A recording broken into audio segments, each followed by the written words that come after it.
Good evening. आज आज का टॉपिक है रे ऑप्टिक्स में ऑप्टिकल इंस्ट्रूमेंट। उस ऑप्टिकल इंस्ट्रूमेंट में खगोलीय दूरदर्शी, प्रकाशिक यंत्र, किरण प्रकाशिकी में प्रकाशिक यंत्र में दूरदर्शी में वो भी खगोलीय दूरदर्शी। ठीक है ना। तो खगोलीय दूरदर्शी की संरचना, किरण आरेख, आवर्धन क्षमता, नली की लंबाई, है ना, अधिकतम आवर्धन क्षमता के लिए शर्त, ये सब कुछ आज जानना है। स्टार्ट से लास्ट तक यदि आप बने रहेंगे तो पूरी बात समझ में आ जाएगी, कभी नहीं भूलेगा। एग्जाम के लिए बहुत ज़रूरी भी है ना। तो टॉपिक है, मेन टॉपिक मेरा है खगोलीय दूरदर्शी। है ना। इसको आकाशीय दूरदर्शी भी कहा जाता है। आकाशीय दूरदर्शी, ठीक, यानी एस्ट्रोनॉमिकल टेलीस्कोप,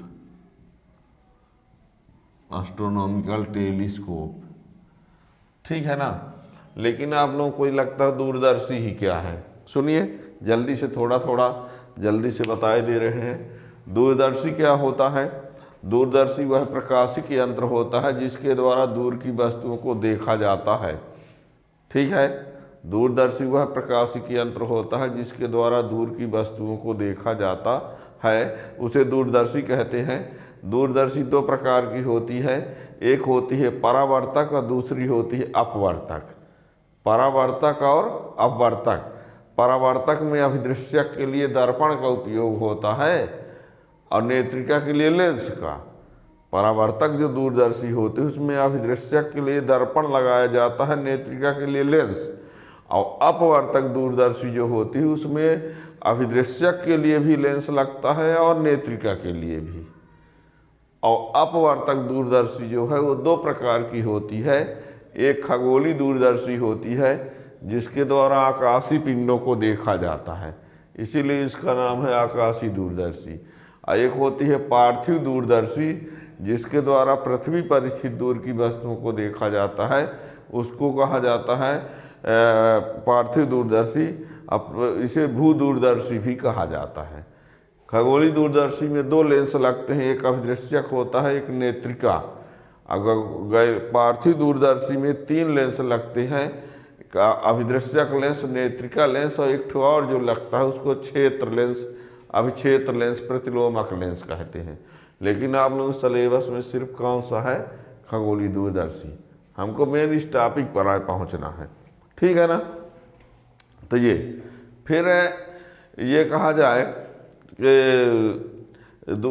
दूरदर्शी की आवर्धन क्षमता में, जैसा कि आप पीछे लेक्चर में पढ़े होंगे, नहीं पढ़े होंगे तो पढ़ना, संयुक्त दूरदर्शी पढ़ना ही पड़ेगा।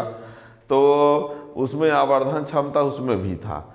तो उसमें यह था कि प्रतिबिंब द्वारा निर्मित दृष्टिकोण और वस्तु द्वारा निर्मित दृष्टिकोण के अनुपात को आवर्धन क्षमता कहते हैं, जबकि वस्तु स्पष्ट दृष्टि की न्यूनतम दूरी पर हो।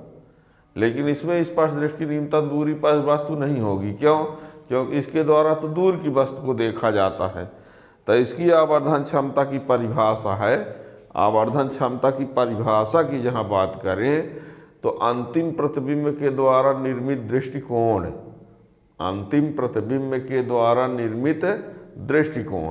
और वस्तु के द्वारा निर्मित दृष्टिकोण के अनुपात को दूरदर्शी की आवर्धन क्षमता कहते हैं। यह है परिभाषा। अंतिम प्रतिबिंब द्वारा निर्मित दृष्टिकोण और वस्तु द्वारा निर्मित दृष्टिकोण के अनुपात को दूरदर्शी की आवर्धन क्षमता कहते हैं। इसे यम से प्रदर्शित करते हैं। यम बराबर जैसे लिख सकते हो, यम बराबर थीटा आई बटे थीटा ओ। आई मतलब थीटा आई का मतलब प्रतिबिंब के द्वारा बना कोण और थीटा ओ का मतलब वस्तु के द्वारा।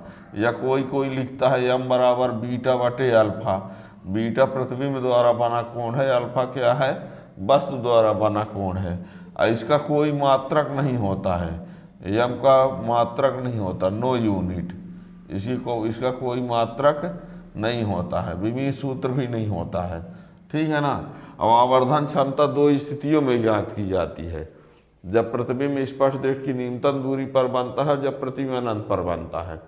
अब कहोगे प्रतिबिंब में कहे स्पष्ट दृष्टि की न्यूनतम दूरी नहीं होता है, वस्तु स्पष्ट दृष्टि की न्यूनतम दूरी पर नहीं होगी, प्रतिबिंब हो सकता है।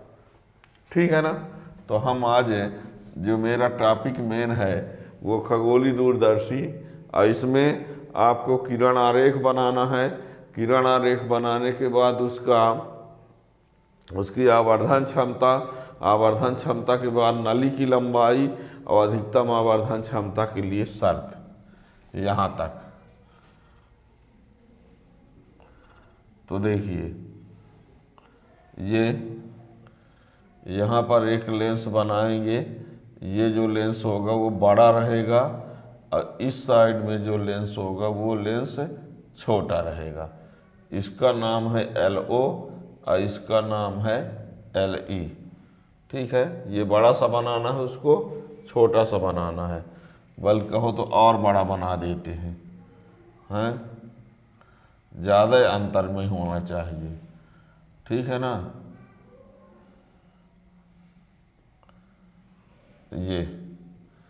ये है LO और ये है LE।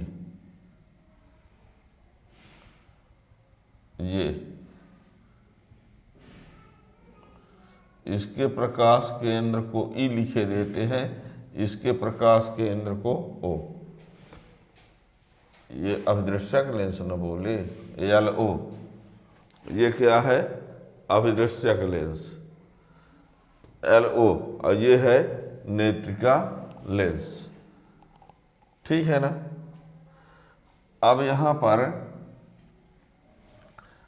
इसमें बहुत दूर पर कोई वस्तु इधर कहीं होगी, हम उस वस्तु को दिखाएंगे नहीं, पर जहाँ भी इधर होगी उसका प्रतिबिंब इधर कहीं ना कहीं बनेगा। ये हम ले लेते हैं A', B' प्रतिबिंब है। किसका प्रतिबिंब है? ये जो इधर बहुत दूर पर वस्तु होगी। ये प्रतिबिंब बना कैसे है? यहाँ से दो किरणें चली होंगी, ये ऐसे इधर से आ गई है और दूसरी किरण ऐसे, और ये दोनों यहाँ जाके मिल गई हैं। ठीक है। ये दोनों किरणें समांतर गई हैं। कैसे गई हैं? और यहाँ मिल गई। यहाँ ये जो प्रतिबिंब बना है वो इसके फोकस पर है। इस लेंस के लिए कहाँ है? ये A', B' जो प्रतिबिंब बना है वो इस लेंस के लिए कहाँ बना है? फोकस पर।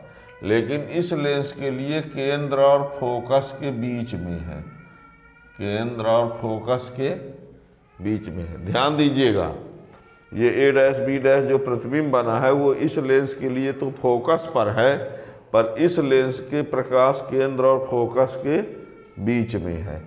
ठीक है। अब यहाँ से एक प्रकाश किरण केंद्र से जाएगी और दूसरी इससे जाके इससे हट के जाएगी। ये रहा। और इन दोनों को पीछे की ओर बढ़ाया जाता है जब, तो ये जाके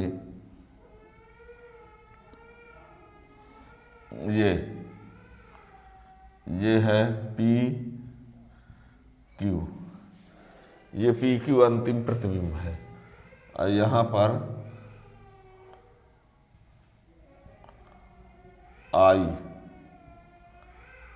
I बनाए हैं। ठीक है ना। ये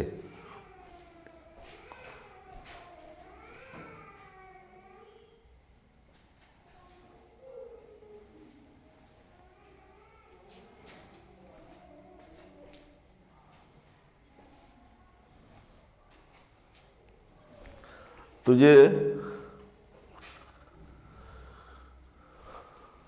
ये जो वस्तु है बहुत दूर पर है। इस वस्तु का प्रतिबिंब में अभिदृश्यक लेंस के द्वारा A', B' बना है, और जो प्रतिबिंब बना है वो इस लेंस के कहाँ पर बना है? फोकस पर बना है। और इस लेंस के लिए यही वस्तु है जो इसके केंद्र और फोकस के बीच में है, तब इसका आभासी प्रतिबिंब ये बना है। ठीक है ना।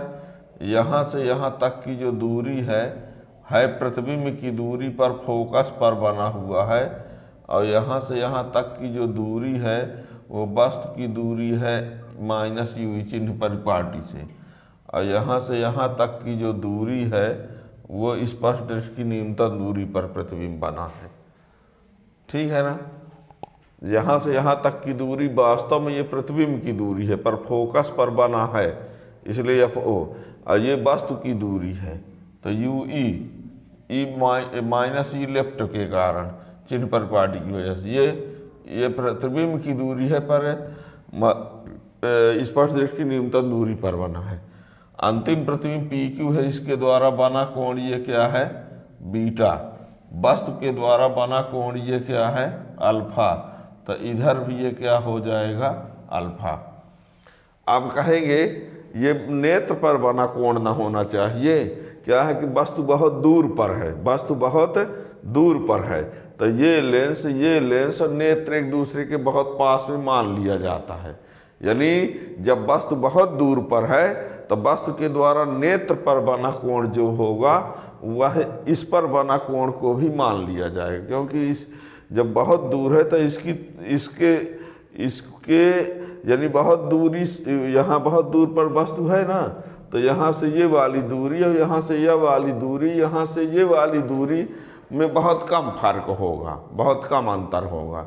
इसलिए नेत्र पर बना कोण न बना के यहाँ पर बनाए है, इसको मानेंगे वही कि नेत्र पर बना कोण है, क्योंकि बहुत दूरी की तुलना में ये एक दूसरे के बहुत नज़दीक माने जाते हैं। ठीक है, तो ये हो गया। अब यहाँ सब लिखे दे रहे हैं कौन क्या है।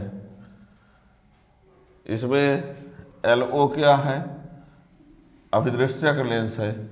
LO क्या है, LO अभिदृश्यक लेंस, या कहो तो इसकी संरचना डिटेल में अलग से ही लिखे देते हैं, कहो तो दिक्कत है क्या है। इसमें देखिए वास्तव में एक ठो ये नली होती है और एक ये नली है, ऐसा एक लेंस ये इस वाले में है, ये वाला लेंस इस वाले में।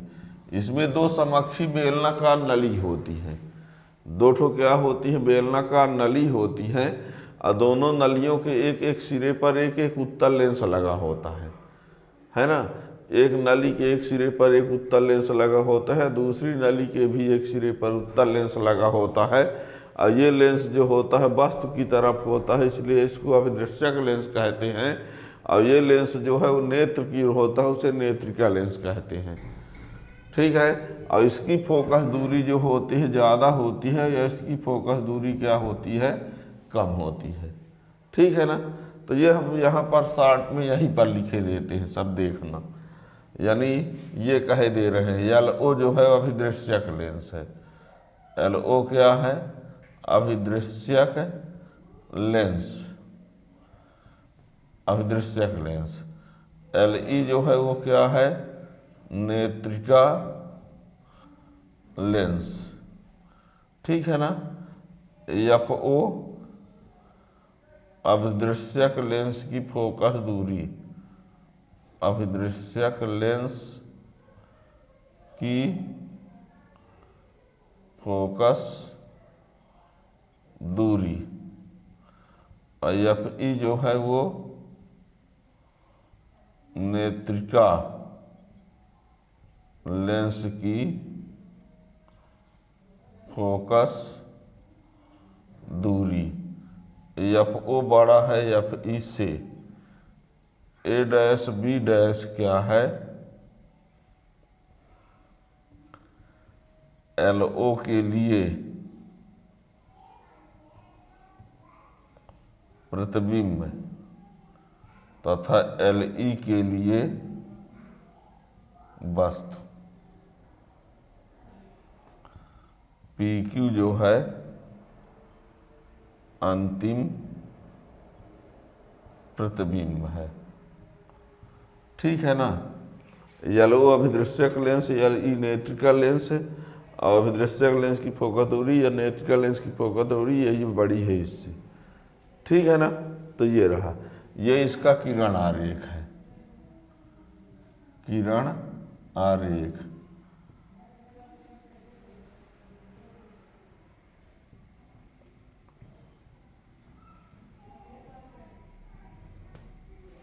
ठीक, अब यहाँ पर इसके बाद आवर्धन क्षमता,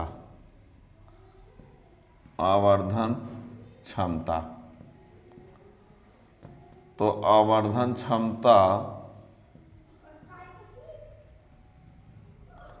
बराबर अंतिम प्रतिबिंब द्वारा निर्मित दृष्टिकोण बटे वस्तु द्वारा निर्मित दृष्टिकोण। तो m बराबर बीटा बटे अल्फा, अंतिम पर बीटा बटे अल्फा। यदि अल्फा और बीटा का मान अत्यंत कम है तो अल्फा बराबर tan अल्फा, बीटा बराबर tan बीटा समीकरण 1 में रखने पर, ये इसके बारे में डिटेल में और समझना है तो सरल सूक्ष्मदर्शी वाले टॉपिक को आप देखेंगे तो वहाँ और डिटेल में बताया गया है ना। यहाँ अल्फा बराबर tan अल्फा, बीटा बराबर tan बीटा समीकरण 1 में रख देते हैं। तो m बराबर tan बीटा बटे tan अल्फा समीकरण नंबर 2। अब त्रिभुज में आ जाओ कि कौन से त्रिभुज में tan बीटा है, बीटा है, कौन से त्रिभुज में अल्फा। तो a dash b dash o, a dash b dash o में अल्फा है और a dash b dash e में बीटा है, यहाँ भी एफ ई होगा। a dash b dash e में बीटा है और a डैश b डैश में अल्फा है। तो tan अल्फा बराबर लंब बटे आधार, तो लंब यानी a डैश b डैश, आधार ये है और ये है मीन्स एफ ओ। तो tan अल्फा बराबर a डैश b डैश बटे एफ ओ। और tan बीटा लेंगे तो इसके लिए लंब a डैश b डैश है, आधार ई बी डैश है, ई बी डैश यानी ये। तो tan बीटा बराबर a डैश b डैश बटे माइनस यू ई, है ना। तो लिखते हैं अब समकोण त्रिभुज a dash b dash o में tan अल्फा बराबर a डैश b डैश बटे एफ ओ तथा त्रिभुज a डैश b डैश ई में tan बीटा बराबर a डैश b डैश बटे माइनस यू ई। और ये मान को यहाँ रख दो।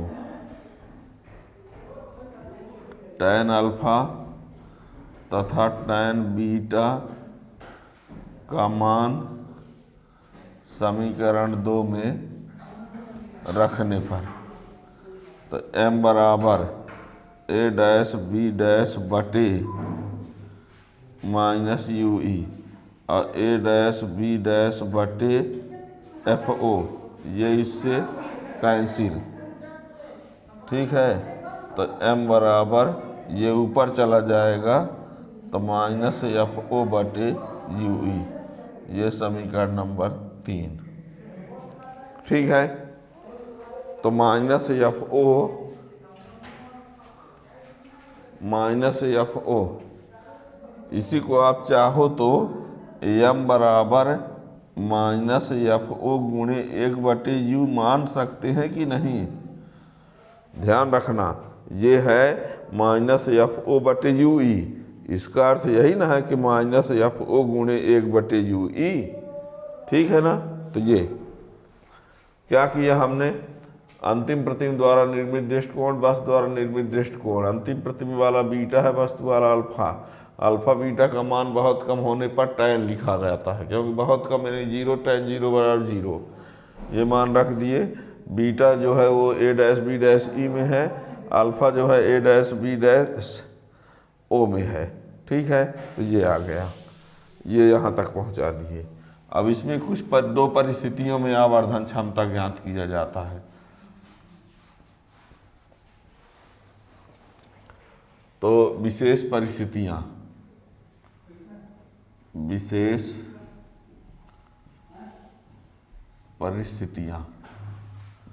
नंबर 1, जब अंतिम प्रतिबिंब में स्पष्ट दृष्टि की न्यूनतम दूरी पर बने। जब अंतिम प्रतिबिंब स्पष्ट दृष्टि की न्यूनतम दूरी पर बनता है तो VE बराबर -d लिख देते हैं। क्यों लिख देते हैं? प्रतिबिंब की दूरी मतलब VE और नेत्रिका की वजह से VE, और स्पष्ट दृष्टि की न्यूनतम दूरी माने d, और चिन्ह परिपाटी से इधर है तो -d, और स्पष्ट प्रतिबिंब की दूरी और स्पष्ट दृष्टि की न्यूनतम दूरी बराबर हो जाएगा, इसलिए VE बराबर -d।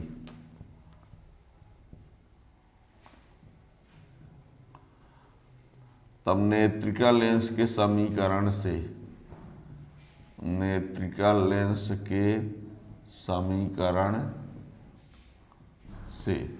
1/f बराबर 1/v माइनस 1/u, नेत्रिका के कारण सब में e लगा दिए। अब यहाँ 1/fe बराबर 1/, इसका मान -d, और ये u का मान माइनस में, तो ये माइनस माइनस प्लस, ये चिन्ह पर लेंस समीकरण से माइनस होता है, चिन्ह परिपाटी लगा दिए। यहाँ क्या लगा दिए? चिन्ह परिपाटी।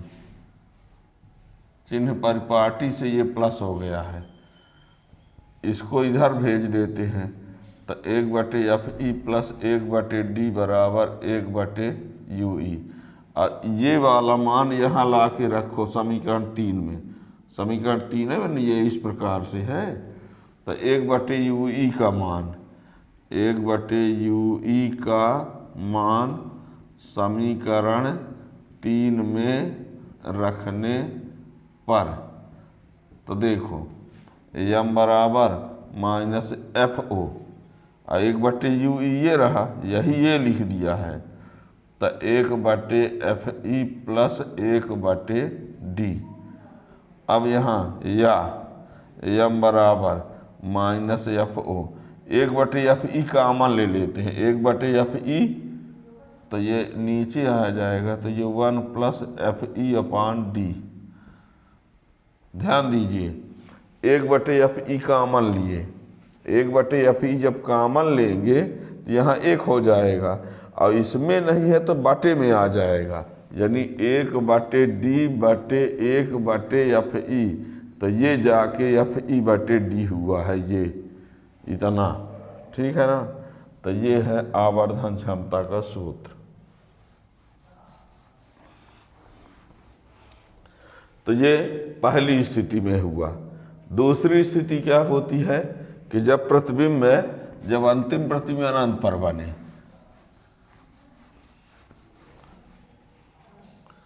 दूसरी स्थिति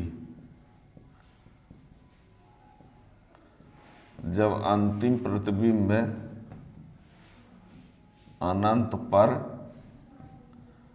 बने तो UE बराबर FE समीकरण 3 में रखने पर।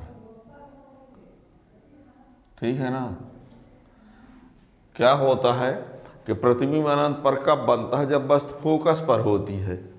तो जब वस्तु फोकस पर होगी तो प्रतिबिंब अनंत पर बनेगा, तो अनंत पर बनेगा तो UE के बदले FE समीकरण 3 में रख देते हैं, तो ये -FO/FE ये हुआ। ठीक है, अब अधिकतम आवर्धन क्षमता के लिए शर्त, अधिकतम आवर्धन क्षमता के लिए शर्त। तो नंबर 1, FO का मान अधिक होना चाहिए। इसका मान अधिक करना है तो ये अधिक होना चाहिए। चिन्ह से ना देखिए, ये तो ये बताता है कि प्रतिबिंब उल्टा आय बनेगा। चिन्ह की बात छोड़िए, इसको छोड़ के M का मान अधिक कब होगा? जब FO का मान अधिक होगा तब, और FE का मान कम होगा। तो अधिकतम आवर्धन क्षमता के लिए शर्त है कि FO का मान अधिक होना चाहिए। ठीक है। और दूसरा ये है FE का मान कम होना चाहिए, कम होना चाहिए। ठीक है।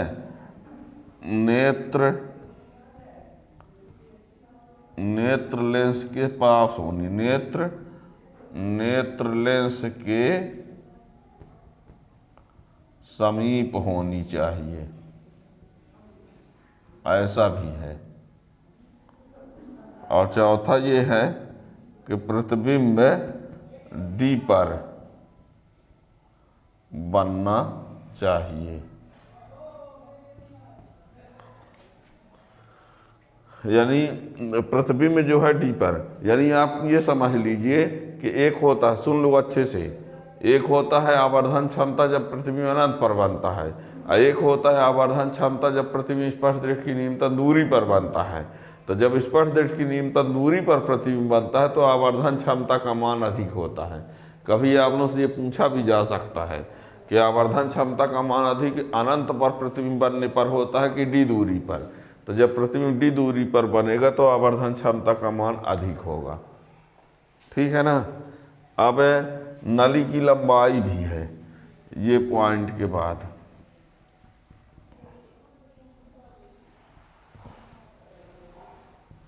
नली की लंबाई। तो नली की लंबाई का मतलब है इन दोनों लेंसों के बीच की दूरी। ध्यान दीजिए, इन दोनों लेंसों के बीच की दूरी ही नली की लंबाई है। तो ये पूरी दूरी को लाने के लिए इस दूरी या इस दूरी को जोड़ दें, तो FO प्लस FE। ध्यान देना, मान लो ये 7 है, ये 3 है, तो 7 3 10 न होगा? ये कहोगे ये 7 है, ये 3 है तो 10 होगा, कि ये 7 है, ये 3 है तो 4 होगा? माइनस तो ये आया है कि बाईं तरफ के कारण आ लिखा है। अब ऐसे कॉमन सेंस से समझो कि ये है 7 और ये है 3, 7 3 तो ये 10। माइनस तो चिन्ह परिपाटी से है कि लेफ्ट की तरफ है तो माइनस। अब ऐसे क्या होगा, इन दोनों को जोड़ना पड़ेगा, दोनों को जोड़ना पड़ेगा। तो नंबर 1 है FO प्लस UE, और दूसरी स्थिति में यही UE क्या बन जाता है? FE। तो FO प्लस FE जब अंतिम प्रतिबिंब D पर बनता है, और ये जब अंतिम प्रतिबिंब अनंत पर बनता है। ठीक है ना। तो ये रहा, नली की लंबाई FO प्लस UE भी हो सकता है, और FO plus FE। FO plus UE कब होगा? जब अंतिम प्रतिबिंब D पर बनेगा, और FO प्लस FE होगा जब अंतिम प्रतिबिंब अनंत पर बनेगा। ठीक है ना। तो इतना इसमें है, किरण आरेख, आवर्धन क्षमता, नली लंबाई, अधिकतम आवर्धन क्षमता के लिए शर्त। यदि ये टॉपिक समझ में आ गया हो तो चैनल को सब्सक्राइब कर लीजिए, और दूसरे वीडियो का नोटिफिकेशन भी आपको मिलता रहेगा। और एग्ज़ाम के दृष्टि से जो भी क्वेश्चन अच्छे होंगे वो सब आप लोगों को हम सबका वीडियो बनाते रहेंगे, और वो उसका नोटिफिकेशन आपको मिलता रहेगा। Thank you.